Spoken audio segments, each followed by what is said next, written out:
Welcome to an episode of Founder in the Chair. I'm your host, Veena, and today my guest, Rushika Gupta, is a product manager in tech, founder of the London Rush, director and branding manager for two family businesses, Gupta's Indian Sweets and Savouries, and Mr. Bombay, and a lifestyle and content creator. With a background growing up around entrepreneurship, she blends corporate tech experience with business, branding, and storytelling. Having taken just 12 months off on a sabbatical, she has started a new business and returned to her 9-to-5 in tech as well. Rushika is the ultimate founder, overseeing 3 businesses and still managing to work 9-to-5.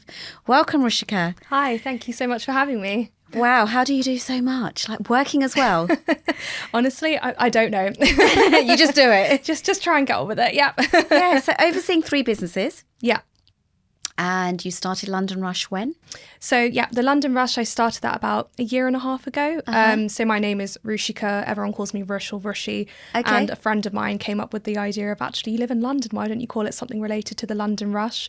It's related to chaos and kind of overseeing what goes on behind the scenes. So started that about a year and a half ago. What really started as a bit of a hobby has now turned into a business. But how do you manage all this then? So how do you oversee your 2 family businesses, run your own business, and you work? So I think I took 12 months off last year. So I was working for 10 years prior and I wanted a bit of a break. I travelled and that's where I really started the London Rush. So I think if I hadn't had that time off to really build something from scratch, probably would be a bit trickier now. But just in terms of the family businesses, you know, I work alongside my brother and my parents to really create something quite magical. So you make the content for those businesses as well? Yes, so I'm doing the branding and the social media content for Gupta's Indian Sweets and Savouries and Mr. Bombay. What is Mr. Bombay? What do they So do? Mr. Bombay is actually started by my mum about 13, 14 years ago. It was originally called Bombay Street Food, and it is a street food stall that we have, which started as one stall in London, and now we trade across the country. So we've done Glastonbury, lots of festivals, the Mayor of London and things like that. So it's really, really great. So it all started with my mum.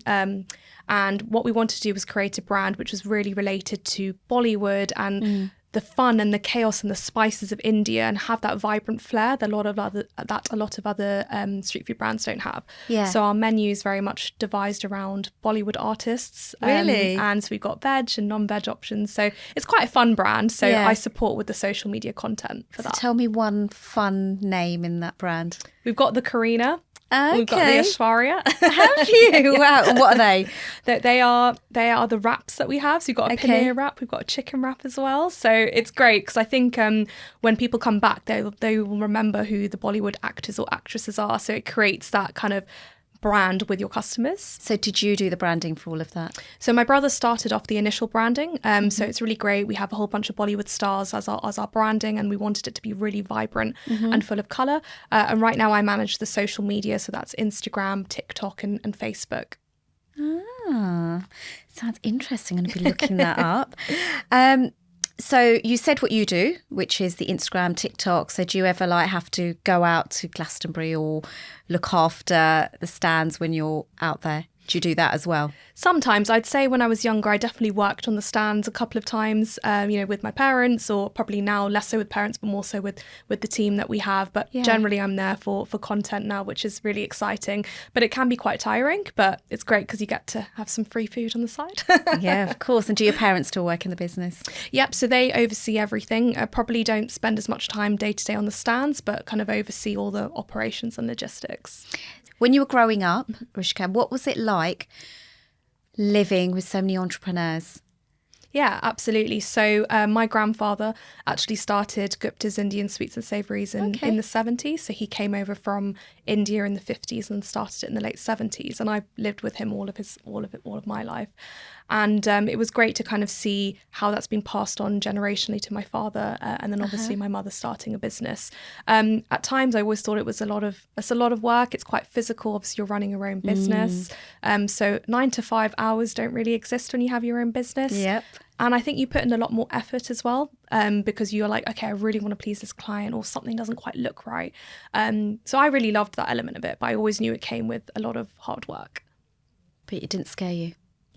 don't think it scared me. I think it scared me just with the amount I would have to do if I wanted to sustain a 9-to-5 job as well. Yeah. So let me ask you, obviously these days, you can't just run a business the way your parents or your grandfather did. You now have to do all the social media, all the marketing, branding, something that your parents probably didn't need to do as much. It was more word of mouth or you either have a shop front. How do your parents now keep up with it all? I mean, obviously they've got you and they've had to change with times to make sure that they're being seen and heard because there's just too much noise now. So do you like educate your parents or say, look, I'm going to do this for you, let's try this?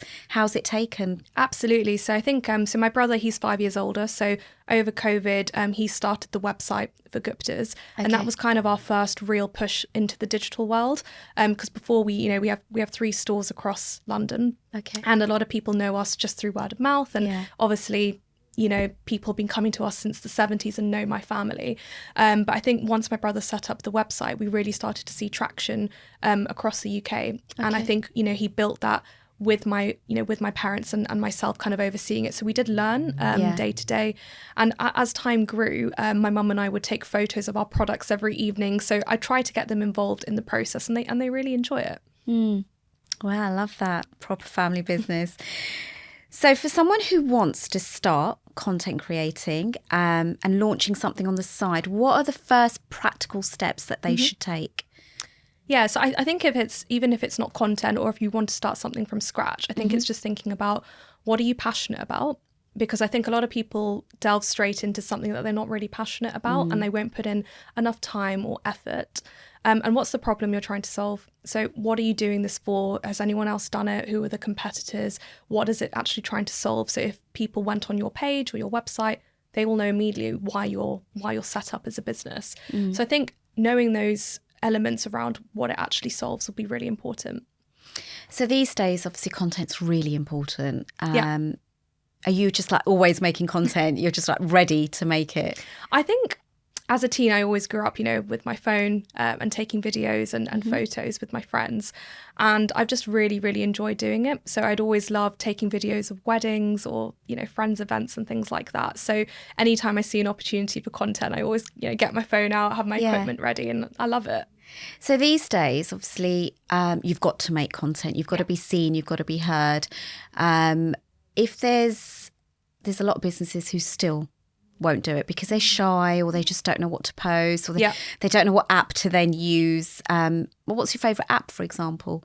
What do you use? Sure, yeah. So I think I use CapCut mainly because it's really great for editing on your phone and when you're on the go. And they've also just recently launched a version of it on your laptop, on desktop. Okay. So that's really, really good. Instagram edits as well. So if you're new to creating content or videos, they're really user-friendly. They have loads of templates that you can use and anyone can do it. You say anyone can do it. Like the amount of people who say, I just can't make content. And a lot of the time it's they're a bit camera shy. Absolutely, What would you suggest to somebody who is camera shy?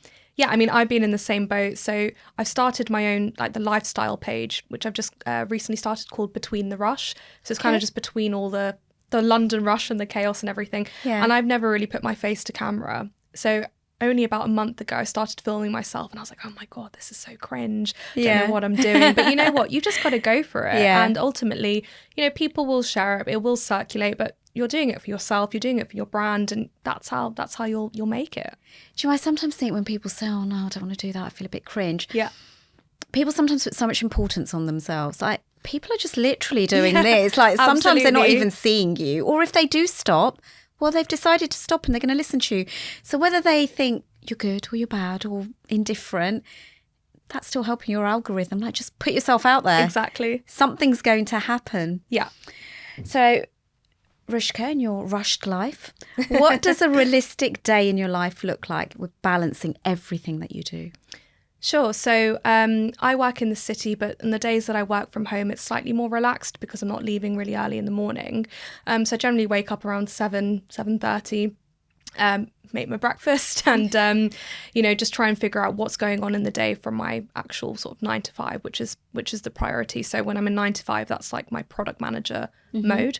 So it's a whole bunch of meetings, but whenever I have a break, I try to see, okay, can I make some content in my spare time, or can I quickly send an email out for Guptas. So 9 to 5 is very much centered around my job, my 9 to 5, and I really enjoy it. Got a great team. After that, I try to have a bit of time for myself, like whether it's going to the gym, having a bit of me time, doing some meditation, just going for a walk, just basic things like that. Because when you're working from home, you tend to just sit down all day. So I try to move a little bit.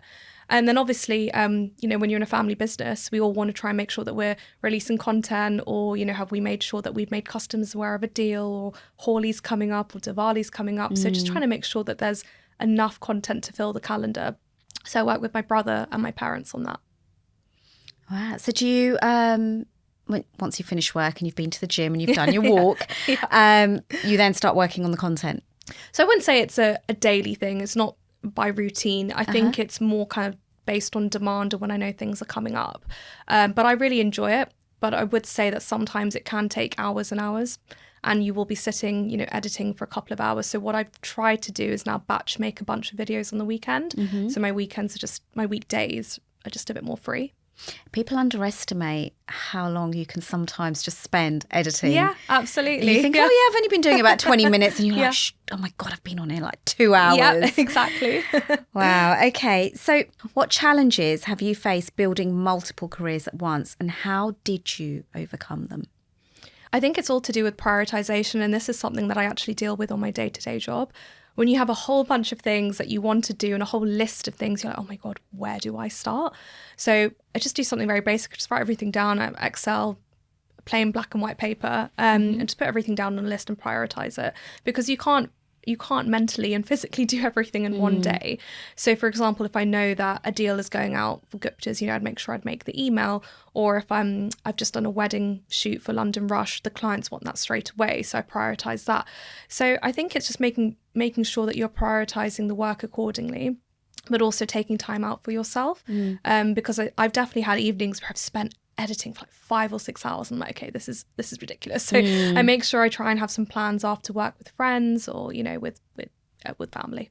Yeah, you do sound like a workaholic. I'm definitely not a workaholic. I would say I get a lot of push from my family in a good way. Like my brother, we really just want to grow the business, because at the moment, we just think there's so much potential. So we just want to really try and see it succeed. Yeah. And I bet your parents love it. It's their legacy, right? Yeah. What advice would you give to someone who feels stuck choosing between a stable career and following their passions? Because you seem to be doing both. Yes, I graduated from university in 2016, and I went straight into a job. I had a graduate job, and that was kind of just the traditional route that people generally follow. And I really enjoyed it. I've managed to move around the company, but at the same time, I've always thought, okay, well, what's the future? What do I want to do in about 10 to 20 years? So I'd say try and start small. So if you have a hobby or a passion, try and start small on the side. Test it with some friends, with some family, see if it has growth or traction, and then just see month on month, could this actually become a full-time job? Quite importantly, look at your finances, because I think when you have a 9 to 5, you get money and stable income every single month. You get sick pay. You get all of that included. Holiday pay. Yeah, you get everything. Yeah. And I think when you have your own business, sometimes it's like, okay, well, when is my next check going to come? How many people I'm actually going to be interacting with? Because sometimes it's just a one-by-one, client-by-client basis. And I feel like when I have my own business, you really have to put in the hustle. Yeah. You have to message so many people. You have to be really proactive. Whereas if you've got your 9 to 5, don't get me wrong, I work hard at my job, but there's less of that sort of mentality. You're not hustling for the work. No. So are your plans to leave your 9 to 5 one day? Not sure, because I really love what I do. Yeah. I think I'm learning so much. So what I do is basically work with designers and software engineers to build parts of banking apps. Okay. So I'm on the business side, so I can't code or anything like that, but more on the business side. And I feel like I'm learning so much. So I want to keep that going and build rapport and, meet some really, really great people that I can learn from. I think if London Rush really takes off, or, maybe in the future Guptas and Mr. Bombay would, let's see, but don't know yet. Yeah. Because People underestimate what you learn in the corporate world as well. Yeah. And then you use it in your business. So exactly what you said, you're learning, and maybe one day you're going to use it in your businesses. Yeah. I mean, I feel the same. Like I worked in a bank for 20 years, and what I learned there, I use it in my businesses. Great. Yeah. And it's the skills that you're going to learn. You use them in everyday life, in your businesses. So if someone's listening and they're in a 9-to-5 job, you took a sabbatical and you found your way and you came back with a plan. But there's people who can't take a sabbatical or they don't have a family business, but they've got a passion. And like you said, test it, do your numbers. But what if they're not sure at all? What would you say to them? What if you had to give a top tip? If you're not sure, and I'm going to sound incredibly cliche, I think you just should go for it anyway. Small things like, I think if the way in which the world is evolving, it's all become very digitized. So I think you have to be able to know how to use social media handles. Unfortunately, less and less people are going to retail and kind of physical footprints. So being digitally savvy is probably the tip I'd say. And if you're stuck on what to do, obviously go with the passion and test it with friends and family, but put yourself out there on social media, on Instagram. Just create one TikTok or a YouTube video and see how that goes. So quite a few people are now doing YouTube as well. They're like doing daily vlogs of a day in their life. Yeah. What do you think of things like that? I would love to do that, but I don't have the time to do. I mean, I think that requires a lot of time, constant filming and editing, because it's basically a camera on you all day. Yeah. And then you have to spend loads of time editing it. I think it's great because it builds a brand for that particular person. Yeah. I think Mia McGrath, I don't know if you know her, she's great. So she, I think, is in her mid-20s and she quit her 9-to-5. She was working in fashion and she started posting on Instagram a year ago. She has 500,000 followers now, and she posts day in the life on YouTube, financial tips and things like that. And I think I really aspire to kind of grow to a content creator like her, because she just says, you know, I post consistently. I post on one topic so people know who I am, and I'm consistent with all my social media handles. I'm definitely not. You know, sometimes I'm sporadic with TikTok and Instagram, and I've just started YouTube, and even with Gupta's and Mr. Bombay, I know there's so much more I can do. It's just making sure you find the time and the right things to post. Do you do it for all the businesses, or do you have people who work for you? Like, do you use marketing companies, or do you just do it all yourself? So for things like marketing ads, we work with an external group to support with that. I make the content, but we've definitely had support from, you know, influencers and photographers who's really helped kind of build the story of what our brand is. But I would say there's more that I can do, I think. Do you post it all yourself, or do you use some sort of platform that helps you? Like, if someone's listening and they're thinking, oh my, we've got 3 businesses, how are we ever going to do everything? Do you do it all yourself, or do you use some sort of tool? For things like editing, so I definitely use things like Canva, Instagram Edits, CapCuts. Those are the apps that I use generally day to day. I do quite a lot of the posting myself, but what has really helped me save time is scheduling posts. So if you do that ahead of time, you just don't need to do so much on one day, and then if you forget, you know, at least it's all done. Batch make all your content. And, you know, if you are finding that it is too much, definitely look to outsource it, because there are so many people right now whose only job is to do content creation, and they're fantastic because that's the way in which people are doing food reviews now and actually traveling the world. Like, less people are looking at books and you know, travel sites and things like that. They're actually looking at real life videos of what people are doing. Yeah, people go on TikTok now to decide where they're going on holiday. I did that today, and I was just you? I'm planning to go somewhere with some friends, and I was like, okay, I've never been there before. Let me just go on TikTok. And I'm like, I didn't know I normally do this, but that's what I do. Yeah, it's just a search engine. Like, forget Google. We're like, we're going to go on TikTok. But you get to see it for real, and someone's opinion, and you can visualise it all before you get there, rather than just seeing some photos on a website. Exactly. Yeah. So a website still as important? I think so. If you're definitely doing, so for example, the website that my brother built for Gupta's is an e-commerce trading platform. So you're selling products. Yeah. Absolutely key. I still think it's needed for having your own brand. I'm still building mine, honestly. But it just tells that wider story that you mentioned at the start. It tells the client a bit more about who you are, gives them a bit more about your reputation. If we use, I don't know, the London Rush as an example, I'd love people to see, you know, maybe people I've worked with or testimonials and things like that you don't always see on Instagram. Yeah. So how long have you been running the London Rush now? I started about a year and a half ago, and I had a lot of friends' weddings last year. So that was a really good canvas for me to just trial and start making some content. Yeah. And it was great because they were all abroad. Expensive, Ah. but it was great because I got to shoot lots of different locations as well. Yeah. Wow. And do you just record on your phone, or everything's on your phone? Yes, I think nowadays, obviously, you have your photographers and videographers who are brilliant, but content creators complement those vendors. So the key difference is that it's more behind the scenes, very natural. So you film everything on an iPhone. And the plus is that you get everything within 24 to 48 hours. So I did a wedding yesterday. In London, and the clients already got their videos, because it's great because then they can share it with their friends and family. I did hear recently where a photographer was very adamant that a content creator was not allowed because they said they get in the way. Yeah. They just didn't want to work for this couple if there was a content creator. Have you ever had something like that?